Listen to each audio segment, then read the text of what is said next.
Momentum Prabowo Subianto mengatakan supaya anak buahnya, jajarannya itu untuk memperbaiki komunikasi politik adalah menjadi penting. Karena kalau kita mau iris satu persatu, sejak Prabowo Subianto dilantik jadi presiden, berpasangan dengan Gibran Rakabuming Raka sebagai wakil presiden, banyak sekali memang blunder-blunder politik, statement-statement politik yang terjadi pada jajaran dan anak buah dari Presiden Republik Indonesia. Bismillahirrahmanirrahim. Assalamualaikum warahmatullahi wabarakatuh. Saya ingin mengajak kepada siapapun untuk segera mengakhiri euforia dan kebahagiaan karena Timnas Indonesia mampu mengalahkan Timnas Bahrain 1-0. Yang ini adalah harapan besar bagaimana Timnas itu akan bertanding di Piala Dunia 2026 tentu saja. Saatnya kita kembali ke laptop politik syai'un. Tentu saya mencoba untuk mengajak kepada kita semua karena saya kira persoalan kebangsaan kita itu cukup luar biasa. Soal misalnya daya beli kita yang kemudian semakin menurun, terjadi PHK di mana-mana, termasuk juga soal harga saham yang kemudian anjlok beberapa hari yang lalu dan seterusnya. Dalam konteks itulah kita sebagai warga negara menjadi penting untuk selalu memberikan perspektif, memberikan pandangan-pandangan secara terbuka di ruang publik yang saya kira harapannya mampu berkontribusi dan bisa didengarkan oleh para aparatus kekuasaan supaya kebijakan-kebijakan yang dibuat adalah kebijakan yang kemudian menguntungkan seluruh rakyat Indonesia.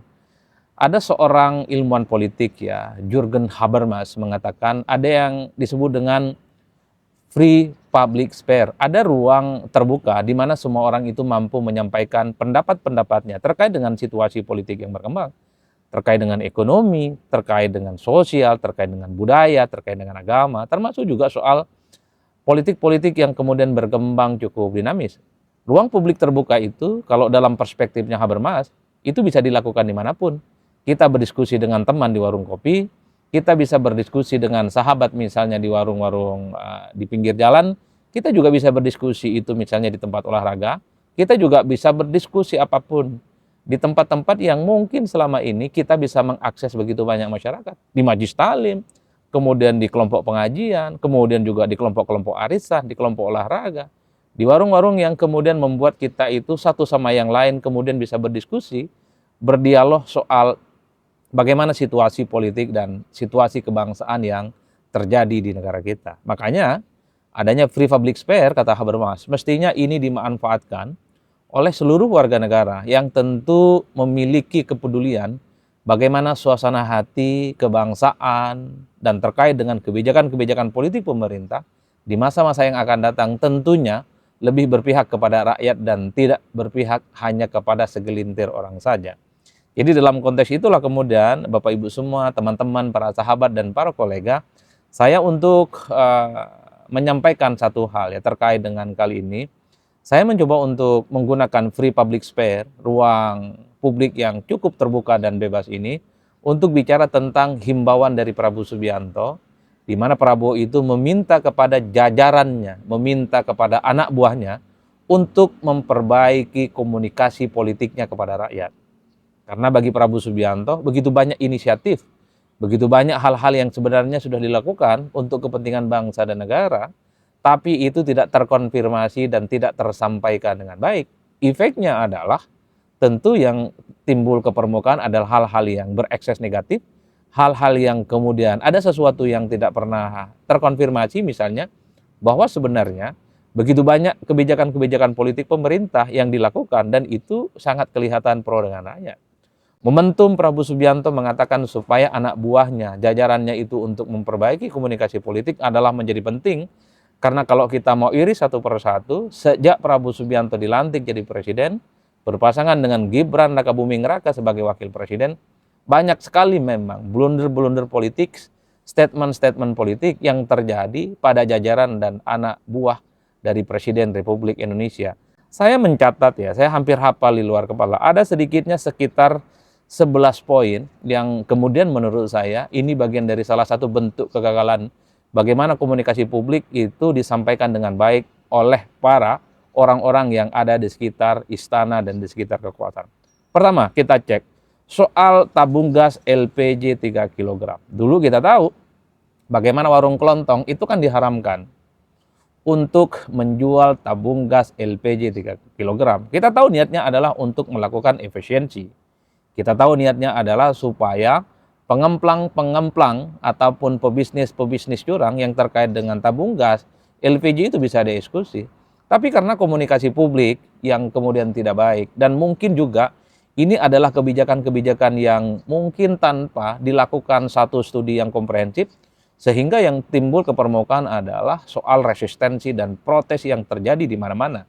Efeknya kita bisa cek, begitu banyak antrian yang terjadi di berbagai tempat hanya karena persoalan kelangkaan tabung gas 3 kg, tabung gas 3 kg yang menurut saya itu juga bagian dari bentuk kegagalan komunikasi politik yang disampaikan oleh orang-orang yang ada di sekitar pemerintah. Itu yang pertama. Nah, yang kedua, soal MBG, makan bergizi gratis. Kita tahu pernyataan dari otoritas Badan Gizi Nasional beberapa waktu yang lalu yang sempat mengusulkan supaya salah satu menu makan bergizi gratis di tempat-tempat tertentu, misalnya seperti belalang, seperti misalnya ulat, dan kemudian seperti serangga. Mungkin di berbagai tempat ulat, belalang, dan serangga ini menjadi makanan sehari-hari. Tapi ini kan tidak umum didengarkan oleh masyarakat. Sehingga yang muncul adalah ada kesan bahwa persoalan makan bergizi gratis itu tidak siap dari segi pendanaan. Jadi apapun boleh. Karena sebelumnya soal menu terkait dengan makan bergizi gratis ini kan berubah-berubah. Anggarannya juga berubah-berubah. Wajar kalau kemudian niat baik terkait dengan makan bergizi gratis ini fatal akibatnya. Apalagi yang diusulkan untuk menjadi bahan makanan itu adalah belalang, serangga, dan seterusnya dan seterusnya. Itu yang kedua, di mana komunikasi politik orang-orang yang ada di sekitar istana itu memang tidak terlampau baik selama ini. Yang kedua, misalnya ini masih terkait dengan pernyataan otoritas soal Badan Gizi Nasional yang mengatakan bahwa wajar kalau timnas Indonesia itu sering kalah karena pemainnya itu kurang makan bergizi. Coba bayangkan, pernyataan yang disampaikan sesaat setelah Indonesia dibantai 5-0 oleh Australia.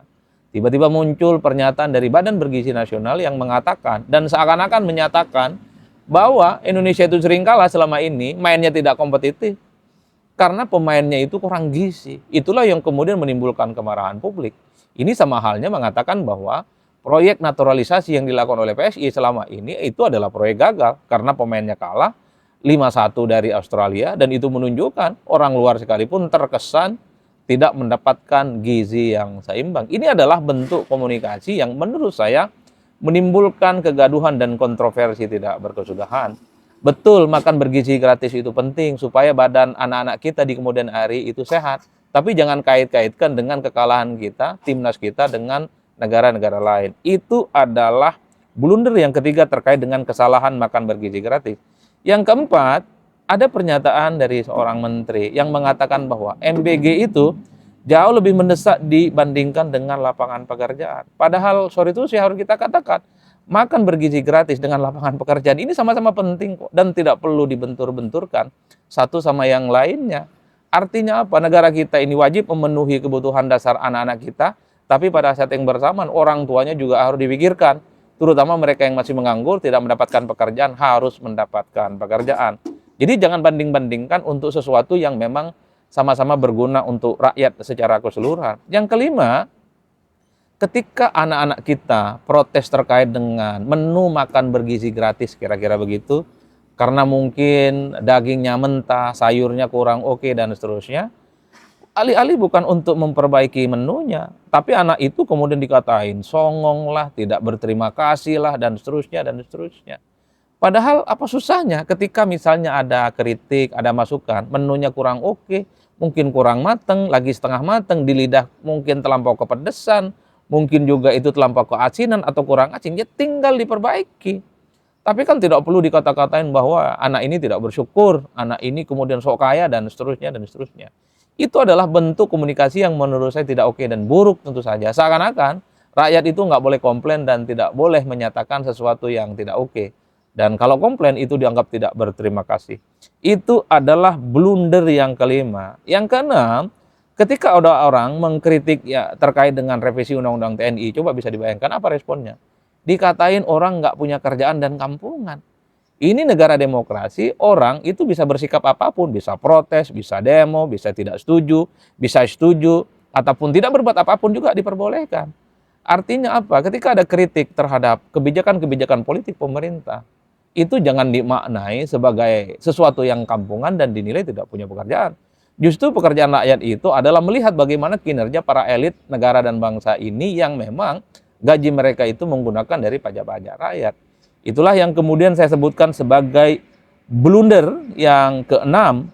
Bahkan kita mendengarkan dari otoritas PCO, ya, Presidential Communication Office, yang juga menganggap bagaimana demonstrasi dan penolakan terkait dengan revisi Undang-Undang TNI itu dianggap sebagai sebuah provokasi dan dianggap menyebarkan berita bohong. Ini kan statement-statement yang nggak sehat, statement-statement yang seakan-akan kritik itu haram hukumnya di negara kita. Itulah yang saya kemudian masukkan dalam sebuah list apa yang disampaikan oleh PCO terkait dengan respon kritik menolak revisi Undang-Undang TNI yang kemudian dianggap memprovokasi dan kemudian dianggap membohongi rakyat di Twitternya, kemudian dihapus itu Twitter. Itu tentu adalah respon yang tidak bagus. Wajar kalau kemudian Presiden Republik Indonesia meminta kepada para pembantu, kepada jajarannya memperbaiki komunikasi politiknya kepada masyarakat secara umum. Itu yang ketujuh. Yang kedelapan, kita kan tahu ketika ada jurnalis Tempo diteror dengan kepala babi, alih-alih memberikan dukungan secara politik dan secara moral, justru kepala babi itu diminta dimasak, masak aja sekalian. Coba bayangkan, bagaimana ada seorang pejabat publik melekat dengan pemerintah, melekat dengan istana, ketika ada teror terhadap warga negara, kepala babinya tuh diminta direbus, coba bayangkan. Kalaupun toh tidak ingin memberikan dukungan politik dan moral, minimal tidak menganggap sepele teror-teror yang sebenarnya itu mengancam keselamatan individu sang jurnalis dan juga dikhawatirkan mengancam kebebasan pers di masa-masa yang akan datang. Itu adalah blunder dan bentuk komunikasi politik yang tidak baik yang ke-8. Yang ke-9, ketika ada indeks harga saham gabungan anjlok, responnya apa coba? Dibandingkan kondisi ekonomi kita itu lebih baik dari Timur Leste katanya. Ada salah seorang menteri yang ngomong begitu. Itu yang menurut saya tidak apple to apple. Ekonomi kita dari dulu, bandingannya bukan Timur Leste. Tapi di negara-negara lain yang ekonominya mapan, kompetitif, apalagi kita di kemudian hari berharap pertumbuhan ekonomi kita itu kan 8% dan lebih kompetitif. Dan mungkin akan masuk dalam negara-negara maju seperti negara-negara yang lainnya. Tapi apa coba respon? Ketika saham itu negatif terkait dengan indeks harga saham gabungan, masa ekonomi kita itu dianggap bahkan lebih dibanding-bandingkan dengan dengan Timur Leste? Coba dong kondisi ekonomi kita itu bandingkan dengan Singapura, bandingkan misalnya dengan Malaysia yang sesama di Asia Tenggara, dan mungkin agak sedikit dibandingkan dengan negara-negara lain yang ekonominya menggeliat seperti India dan seterusnya. Bukan dengan respon di mana perbandingannya adalah negara yang memang secara ekonomi dan secara apapun itu grade-nya masih di bawah Indonesia. Itu adalah bentuk komunikasi politik yang blunder yang ke-9. Yang ke-10, ketika begitu banyak fenomena premanisme berupa todongan soal terkait dengan THR, ya di sekitaran pemerintah kan mengatakan itu adalah budaya lebaran di Indonesia. THR itu betul lebaran, tapi kalau dengan cara menodong, dengan cara memaksa, itu bukan budaya. Bahwa ada proposal, ada permintaan dari ormas, mungkin dari LSM, ataupun dari kalangan tertentu, boleh diberikan kepada siapapun, bisa kepada pribadi, bisa kepada perusahaan, ataupun ke yang lainnya. Tapi kalau cara-cara yang digunakan itu memaksa, itu tentu bukan budaya kita. Dan kita tidak pernah mendengar orang minta-minta THR kepada pihak lain, itu adalah budaya kita. Kalau kita misalnya memaknai THR itu adalah budaya orang Islam sejelang Lebaran, kita harus ingat dong dengan salah satu dalil yang mengatakan bahwa tangan di atas itu lebih baik ketimbang tangan di bawah. Al-yadul ulya khairum min yadi syufla. Itu jelas kok. Dalam tradisi Islam, orang yang memberi sedekah, memberi bantuan, derajatnya itu jauh lebih tinggi dibandingkan dengan mereka yang sekedar meminta-minta, sekalipun yang diminta adalah THR. THR itu sifatnya sukarela, tapi bukan dengan cara-cara yang mengancam apalagi memaksa. Belakangan ini kan kisruh, betapa begitu banyak ormas, LSM ataupun lembaga-lembaga apapun yang itu terkesan meminta THR tapi dengan cara memaksa. Itulah yang menurut saya agak lucu juga kalau kemudian budaya THR itu jangan dianggap sesuatu yang berlebihan, dan dianggap sebagai budaya Indonesia. Budaya orang Islam itu secara umum mayoritas di Indonesia adalah budaya memberi, bukan budaya meminta-minta. Yang terakhir, yang ke-10, ketika ada demonstrasi yang dilakukan oleh Badan Eksekutif Mahasiswa seluruh Indonesia terkait dengan Indonesia gelap, apa responnya coba? Itu dianggap sebagai menciptakan kegaduhan, itu dianggap sebagai provokasi, dan dianggap tidak mendukung pemerintahan saat ini. Ini adalah bentuk-bentuk komunikasi, contoh-contohnya yang saya listing satu persatu, di mana memang dalam banyak hal komunikasinya yang sebenarnya problem, dan pada saat yang bersamaan tidak segera diperbaiki oleh pemerintah. Oleh karena itu, ke depan memang harus segera ada evaluasi-evaluasi terkait dengan komunikasi publik, supaya hal-hal yang sifatnya penting, hal-hal yang memang sudah dilakukan oleh bangsa dan negara kita, yang pro dengan rakyat itu disampaikan dengan baik, sebaik-baiknya. Tapi yang paling penting, yang kedua ini, jangan sampai persoalan komunikasi publik itu hanya sebatas alibi, ataupun untuk menutupi bahwa sebenarnya kebijakan yang dibuat itu adalah tidak pro dengan rakyat, tapi dalilnya hanyalah faktor-faktor komunikasi. Contohnya apa? Ketika daya beli masyarakat turun, ketika indeks harga saham turun, respon pasar terkait dengan trade misalnya itu agak sedikit negatif dan merah. Itu tentu tidak bisa disampaikan dengan gaya-gaya komunikasi publik. Itu adalah persoalan sektor yang real. Yang ingin saya katakan adalah jangan pernah mengkambingkan komunikasi politik kalau secara substansi memang ada persoalan terkait dengan kebijakan-kebijakan yang menimbulkan kegaduhan. Misalnya soal terjadi PHK di mana-mana. Ya saya kira komunikasi publiknya sudah tersampaikan. Tapi untuk menghilangkan bagaimana PHK ini tidak terjadi lagi, yang di PHK itu mendapatkan pekerjaan, per hari ini itu tidak ada jawabannya. Itulah yang saya sebutkan. Memperbaiki komunikasi menjadi penting, ya, sesuai dengan arahan Presiden. Tapi sekali lagi, jangan pernah menjadikan alasan komunikasi politik itu sebagai alibi untuk menutupi sebenarnya ada kebijakan-kebijakan yang tidak terkoreksi, ada kebijakan-kebijakan yang tidak pro rakyat, dan tidak ada solusinya. Ya salah satu contohnya adalah terjadi PHK di banyak tempat, kemudian daya beli masyarakat menurun. Ya tentu itu tidak bisa dijawab dengan cara memperbaiki komunikasi. Caranya adalah kasih pekerjaan yang nganggur, kemudian daya belinya ditambah, dan seterusnya dan seterusnya. Menurut saya begitu. Semoga di penghujung ya jelang Ramadan ini berakhir, semoga bangsa kita di masa-masa yang akan datang itu selalu mendapatkan sesuatu yang memang kondusif, mendapatkan dukungan, dan yang paling penting, semuanya sangat berguna bagi bangsa dan negara. Saya kira di situ, salam politik Syeun, pastinya mantap semantap-mantapnya.